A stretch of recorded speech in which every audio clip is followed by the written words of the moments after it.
So, which transition is going worse right now? Digital is clearly racing ahead. Green is stalling. Housing is stuck. The war economy is exploding. And globalization, well, it's being rewritten in real time. How do I know this? I collected the data. I created the AWTY index, and we'll talk about it in this episode. We'll unpack what these shifts, these transitions mean for your research, your innovation projects, your ability to actually win funding in a world where transitions don't move at the same speed. They don't all move at the same speed. To explore this and a lot more, I sat down with Christina Simou. She's a project manager at the Smart Agro hub in Athens. And she reminded me that digital transition in agriculture can actually increase farmers' income at the same time as protecting the environment and actually reducing workload with smarter tools. But she also warned the problem is that at least the problem she finds in Greece, the average age of a Greek farmer is 60. I don't know why that's a problem. I'm just joking. Young farmers are open, but older ones clearly hesitate. They want results immediately, which isn't exactly how innovation works. That's in Greece. I'll be happy to see what happens in other countries. But that tension between speed, investment, and results isn't just about farming. It's about Europe's transitions as a whole. So Christina also gave a clear message to newcomers. Be persistent, be patient. You don't get approvals the first time. Take the feedback, the network, and build the right consortium. That will make a stronger project next time. That's her message. And because this podcast is about transformation, we'll also look at the live funding opportunity, the EDF call. It's a case study on how the war economy transition is shaping EU research and innovation priorities. We'll cover what it funds, who can apply, and most importantly, how it fits into the bigger picture of Europe's accelerating defense innovation.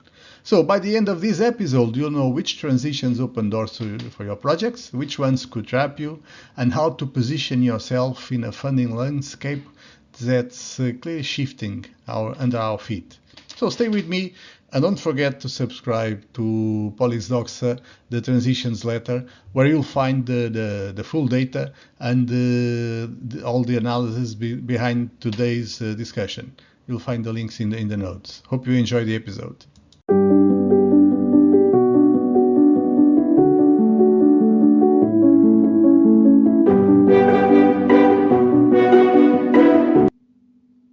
So here's this week's question. Which transition is going worst right now? Let's start with the digital transition. So according to the 2024 AWTY index, digital is the fastest moving transition, the fastest vector.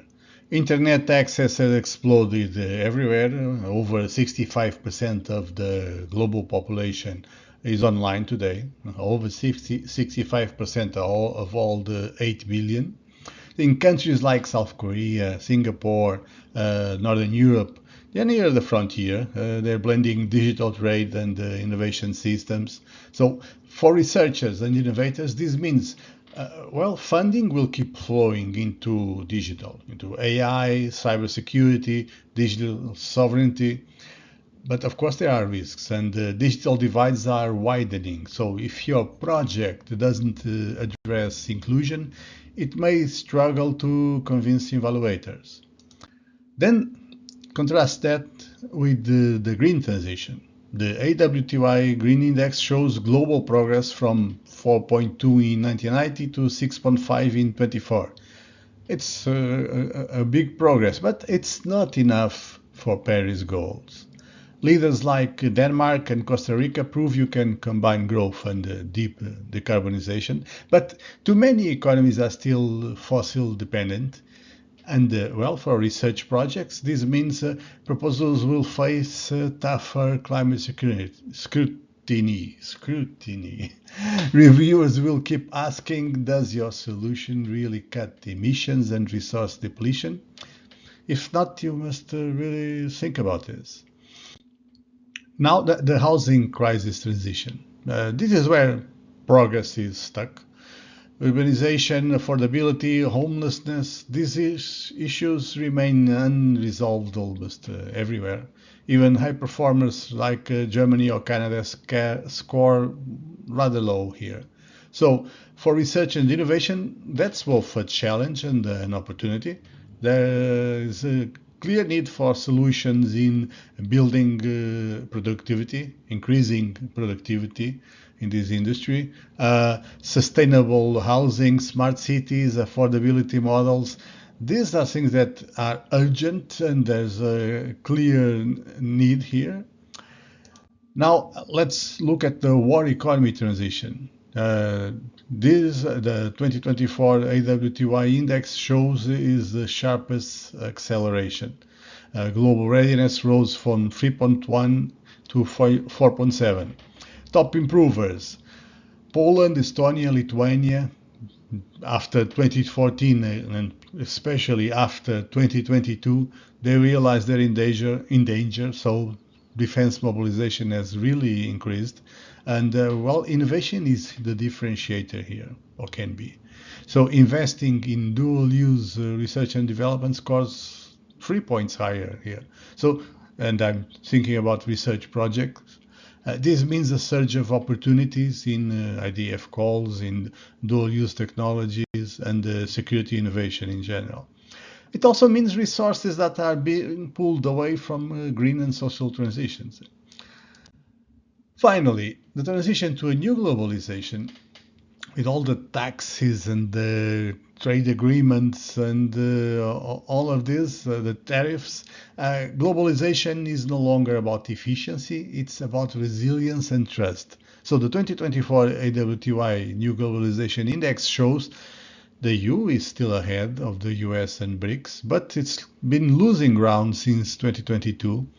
Trade is becoming more regional, digital exports now matter more than ever, and cultural connectivity is actually becoming a form of soft power.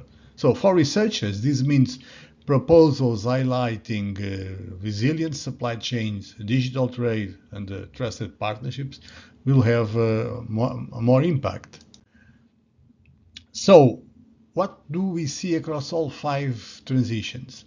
Well, digital race is ahead, green struggles, housing is stalled, the war economy surges, and globalization zigzags.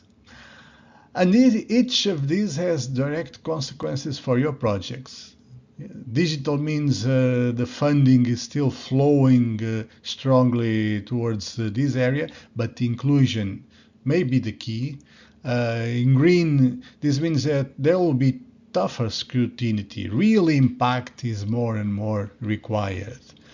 Housing shows big gaps with huge space open for innovation. The war economy opens up dual use boom, actually, in spite of all the trade-offs that the investment in this area mean. And globalization shows that resilience now comes first, so trust over cost. Well, that's the big picture. And in the newsletter, in my newsletter, Polis Doxa, the transitions letter, I'll go deeper into the data, who's winning, who's falling behind, and how these transitions will shape the next wave of research and innovation funding. So don't miss it. Subscribe to the newsletter. It's free. So you have the QR code on screen. Please share, like, comment, everything, and see you soon. So welcome back to InnovEU, the EU Project Chronicles. We have with us Christina Simou. Welcome, Christina. How are you today? Thanks so much for having me here. I'm doing great. And how are you doing? I'm fine. So where are you talking to us? Where are you now? So currently I'm in Athens, Greece. I'm Greek and I work in a Greek company. So that's why today I'm here. There's no travel plan. So office for today. Mhm. Okay. Tell us a little bit about yourself. So you said you're Greek, you work in a Greek company. How did you get started? So, a few things about me is that I have an academic background in political sciences and in criminal law and addictions. And 3 years ago, back in 2022, I started working in the EU projects. I got into this exciting and challenging at the same time, sometimes world. So I started working as a project manager and proposal writer back in 2022, as I have already mentioned. At the moment, it was an NGO which was working and focusing on human rights, social change, youth development, so more youth oriented. And almost 2 years ago, I moved to another company, my current company, which is called Smart Agro Hub, and it is located in Athens, Greece, which runs as a spin-off company of the Agricultural University of Athens and also as a competence center in the agri-food sector. A few things about the company as well is that we provide several services. Of course, we provide agricultural experimentation services as we have a great high-tech experimental unit close to Athens in Alertos, 1 hour away. We also provide sustainability assessment services through the life cycle assessment methodology. We also have a software which is called Agro, and it connects farmers with consultants and agronomists so they can improve their units and make them more digital, relevant to precision agriculture. And we have the Smart Agro Lab, which is an incubator for startup companies. This started almost 2 years ago, and it's going pretty well. But of course, we have the research and development department, which currently is my department, the one that I work. Now we have 23 funded projects. We have projects funded by the Erasmus Plus program, which is my main occupation. I will develop later if I get the opportunity. Sure. And we also have projects funded by the Horizon Europe program, by the Digital Europe program, and we are expanding in different programs and tenders as well. So that is all about myself. Mhm. So your company is a spin-off of the university, the Athens University? Cultural of the Agricultural University of Athens. Okay. Yes, that's And correct. the purpose of this company, this spin-off, you want to improve agriculture. Is that Oh, correct? yes, we actually aim to play a key role in the transition of the Greek agriculture to this new digital era, to precision agriculture, which is part of the digital transition. Yeah, this is the main goal, and our services support our main goal.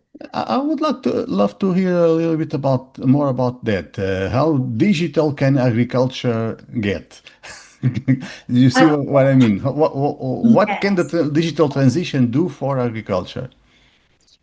It can actually have many advantages and pros for the sector, for farmers, for professionals all over, as they can increase the incomes. Environment can also get an advantage as less environmental problems will be there. Also, the farmers will be required to work less and in more qualitative way because they will have all these supportive mechanism to know what to do, what, where, when. So agriculture can get a lot digital. We are in this era. In Greece, Mhm. we are not that, let's say that we're not in that great level yet, but we are working towards it and we can already notice some differences. Can you somehow tell us where in Europe is technology more advanced in agriculture? Do you have that idea? Yes, I would say Netherlands, I would say Germany, Denmark. These are the first countries that cross my mind. Belgium as well. Mhm. They also apply precision agriculture methods. So yes, these are the first countries that cross my mind.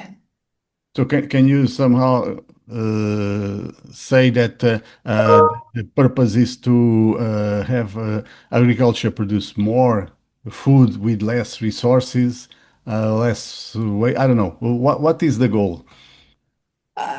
Well, the thing is that, of course, you do need resources to get all the equipment, to conduct experiments that need to be conducted, to get trained also, because the farmers need to get trained. And first of all, specifically in Greece, the farmers should realize what are the advantages of the digital agriculture and how they can help themselves, they can improve their lives, um, their crops, and also increase their income.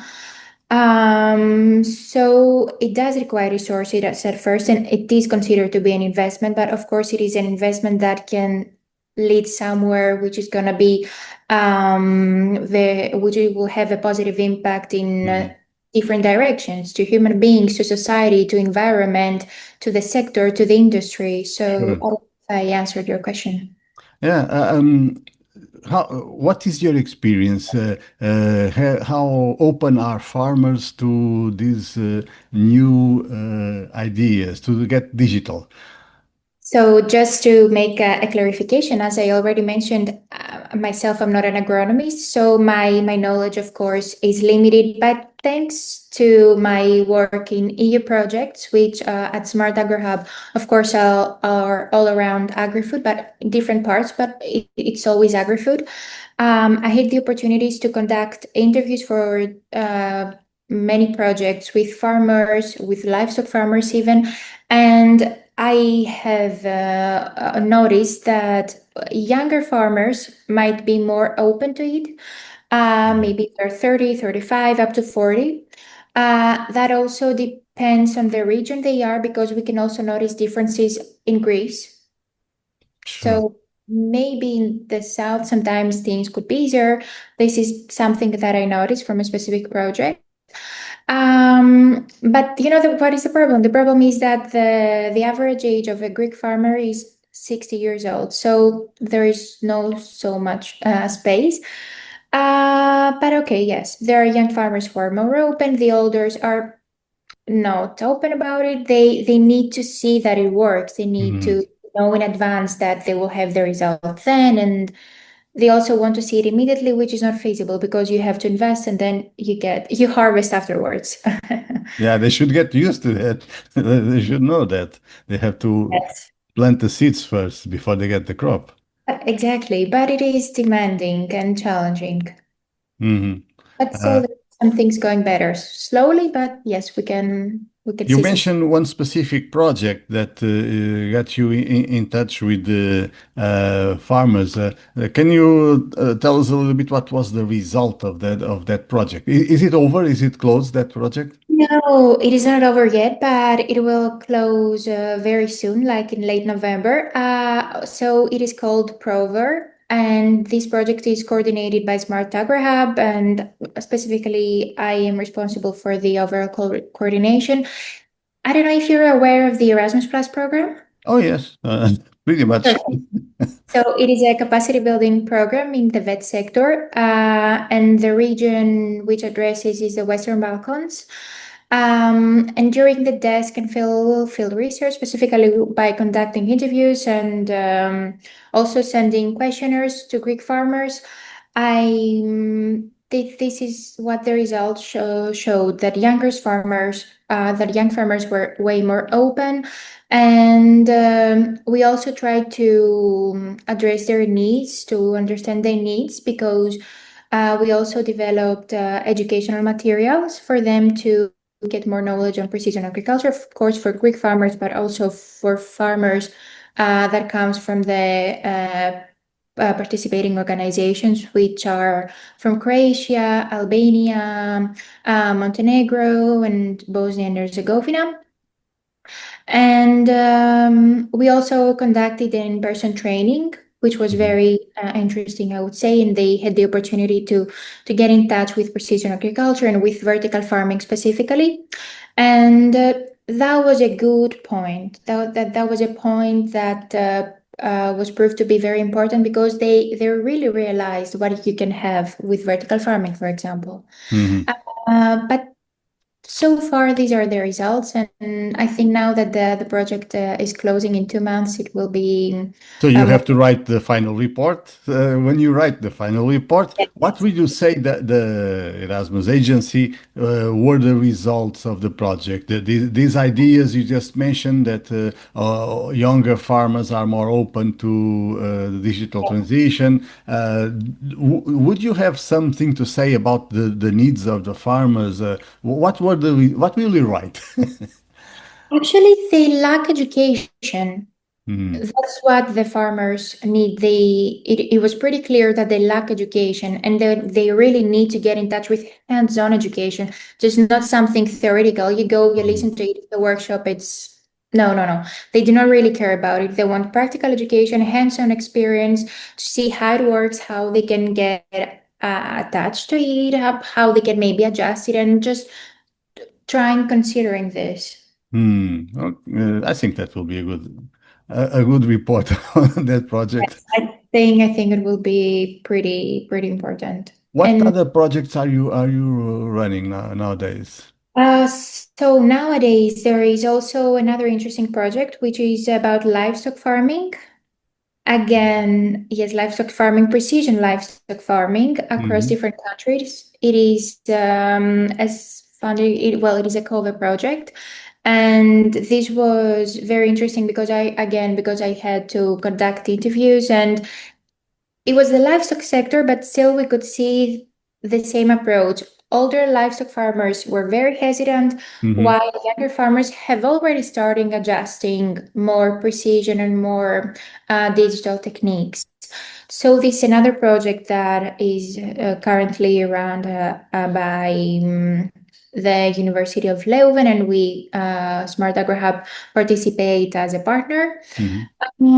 And also we have some other projects. Another one, well, we mainly have now Key Action 220, mainly in the vet sector. The one is called the Farm Forward project. All of the projects have websites and you can find it very easily. And also we are active in If you let me interrupt you, if you don't mind, I would love to publish your contacts and the websites of the projects in the podcast notes.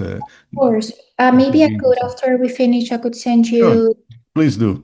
logos, content, websites of the projects, and which is again relevant with resilient farming, climate resilient farming. And it's always that interesting part that we need to get in touch and learn insights and gain knowledge by getting in touch and connecting with farmers. So this is another project. Um, and then there is another project in the higher education sector, which is about the deep tech life sciences, Okay. which is very interesting and very challenging at the same time. So we are currently developing curricula for universities and companies in this sector, which is very modern and up to date. Yes, this is another project. Then we have a small scale Erasmus Plus project, which is relevant to fighting obesity and to start thinking in another way for our diet and how it really affects us. But as a whole, how it affects us, our mood, our body, our mind, everything.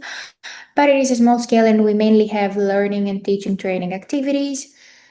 Uh, Two projects have also been completed, and again, one project was relevant to precision agriculture, of course, and the other one, which was called Greenwise, was relevant to the empowerment of youth to become entrepreneurs Mm. in microgreens specifically. So we developed a very interesting guide. We had workshops to empower them, to engage them, and to make them consider developing a relevant idea.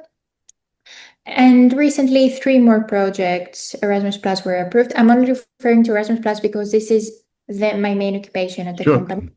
Although I have been involved in different programs here, these are the ones.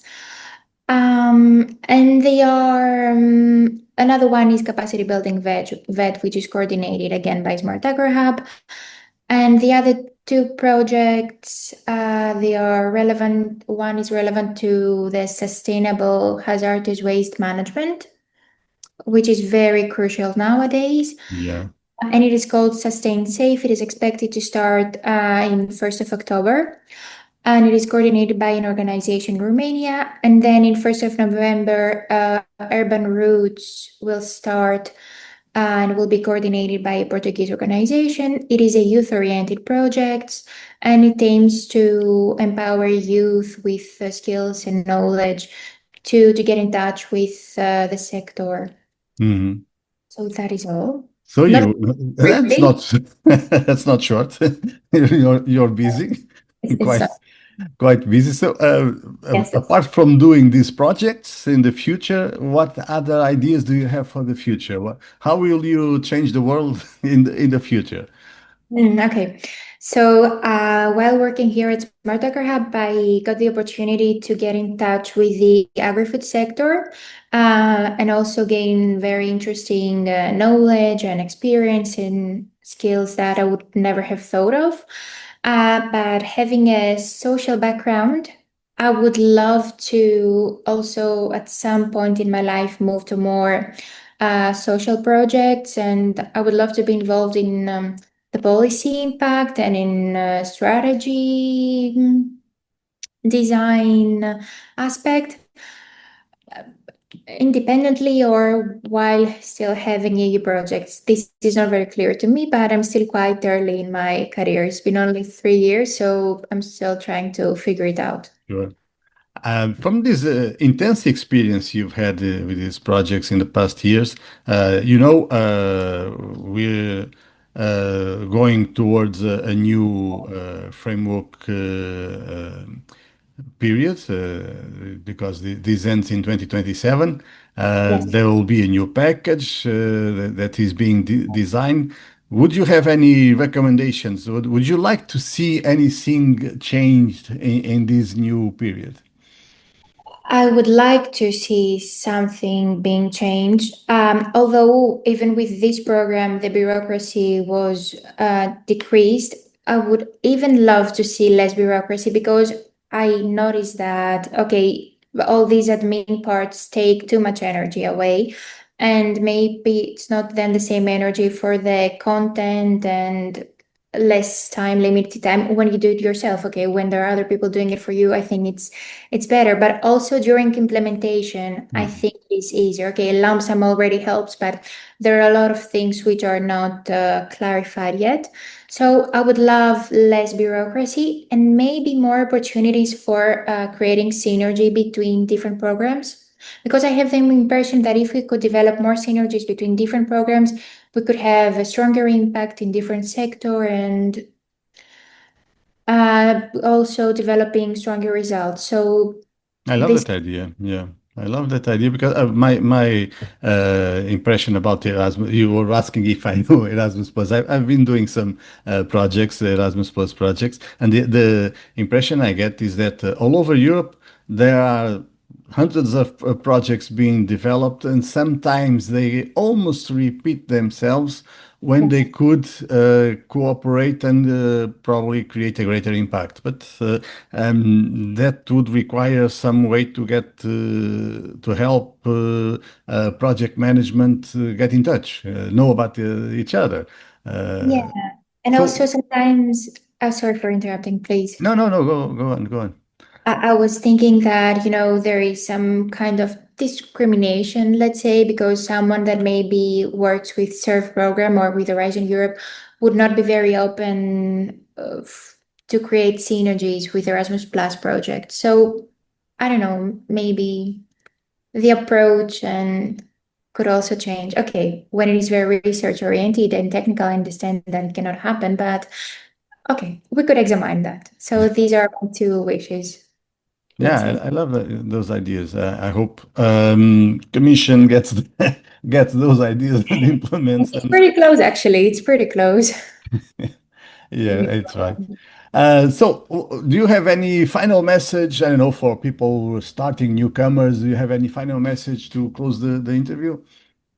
Well, yes, I would like that. Of course, let me clarify that I do not consider myself a veteran or something. So, but for maybe for someone that starts, and I really had this need to listen it, is that being persistent and patient is very helpful because okay, not getting approvals from the first time, of course, that's very normal and that's very okay to happen. It is important to take the feedback, try again, and resubmit. And the other one is that the other thing that I would advise is the networking, the importance of networking. Hmm. Because a good consortium may lead to an approval and, well, a good and a bad, it's not the best term, but let's say a more suitable consortium and people that know how to work maybe when you start better than you, because of course they know better than you. It's important. And a good network can lead to an approval, and a good consortium can make a project very strong and sustainable, while not the very collaborative one is not the best option, may lead to several problems. So invest in networking and try to see who of them fit, who do not work, but that takes time as well. I'm still trying to figure it out. Well, that is exactly my, my final question. What has your experience been with your network? How did you grow it? What has your experience been?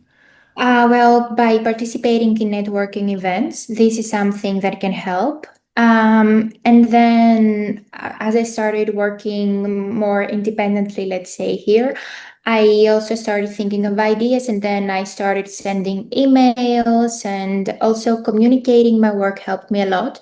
So people also started contacting me, which was very important. And then by sending emails and contacting myself, potential organizations, that was a way to develop the network. Um, Hmm. just that way, networking events and incentives. Okay. Yes. Thank you very much, Christina, for this interview. Thank you Christina so Simou, her contacts will be in the podcast notes and the links to the projects you've been mentioning. So anyone who wants to develop their network with Christina, you'll find her contacts in the notes. Thank you very much, and much. see you Thank you so soon. much. Thank you, Sue. This isn't just another EU call, it's a chance to shape the future of European defense and to secure funding for projects that can transform your organization. Let's break down EDF 2025 Daysai Ground Dam. This call comes under the European Defense Fund, EDF, 2025 Work Program. The topic, Ground-Based Deployable Advanced Modular Mobility, DAM Solutions. The goal is to develop next-generation ground systems, modular, flexible, interoperable, capable of supporting defense operations across diverse terrains and missions. Expected outcomes: increased mobility for European forces, reduced logistical burden through modularity and adaptability, stronger European industrial base with innovative defense SMEs and research actors. To apply, you need a consortium of at least 3 entities from 3 different EU member states or Norway. Eligible applicants include industry, large defense contractors, but also SMEs and mid-caps. Research and technology organizations, RTOs, universities and research centers. Partnership diversity is key. Evaluators want strong cross-border, cross-sector teams. Note, non-EU entities are restricted, and sensitive information handling requirements apply. The total indicative budget for this topic is around 60 million euros. Proposals can request substantial budgets, typically 10 euros, 20 million, depending on the scope and ambition.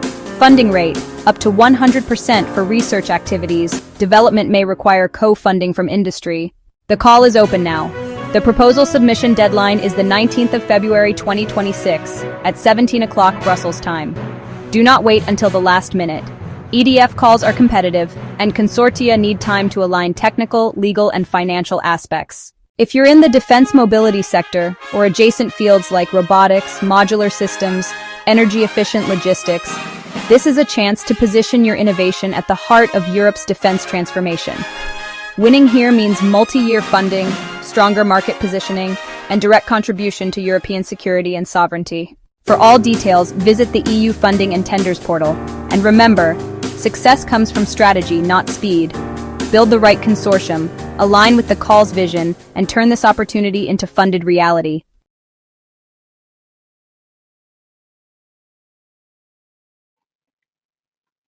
Credits, author and host Fernando C. Gaspar, music Diogo Gaspar, Lisbon, Portugal, 2024.